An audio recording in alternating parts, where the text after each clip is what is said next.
এক সাহাবী বলছেন নবী কেমন ছিল জানো? যার সারা অঙ্গ একসাথে দেখলে সবচেয়ে সুন্দর, প্রতি অঙ্গ আলাদা আলাদা দেখলেও সবচেয়ে সুন্দর। আরেকজনকে বলছে আপনি বলেন তো, আরেক সাহাবী বলছে আমি বলি যে নবী ছিলেন এমন যাকে একবার দেখলে আবার দেখতে মন চায়, দ্বিতীয়বার দেখলে প্রথমবারের চাইতে আরো সুন্দর মনে হয়, যত তারে দেখি তত সুন্দরই লাগে। তিনি ছিলেন আল্লাহ তাআলা মেরাজে, এই যে এই মাস 7 আসমানের উপরে আরশে আজিমে আল্লাহ তাআলা নবীকে নিয়ে গেলেন। যখন আরশের উপরে আল্লাহ তাআলা রাসূল সাল্লাল্লাহু আলাইহি সাল্লামকে দাঁড় করাইলেন, এইবার আল্লাহ বললেন বন্ধু কোনানে আনছি জানেন? আপনি জানেন কোথায় আনছি আপনারে?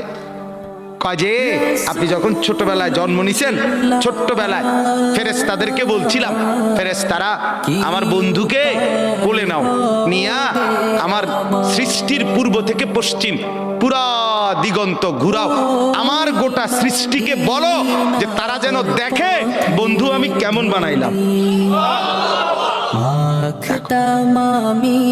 এক আসমান দেখো, জমিন দেখো, বন্ধু আমি কেমন বানাইলাম। নাক দেখো, চোখ দেখো, ঠোঁট দেখো, মুখের চাহনি দেখো, চেহারার রং দেখো, চোখের পলক দেখো।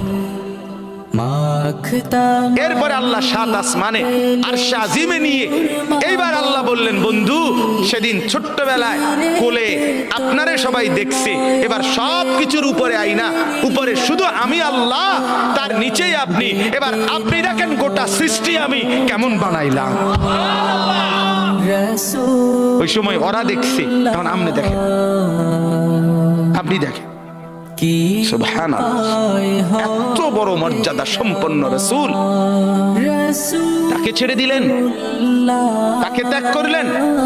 আল্লাহ আমাকেও বুঝ দান করেন, আমাদের প্রত্যেককে বুঝ দান করেন।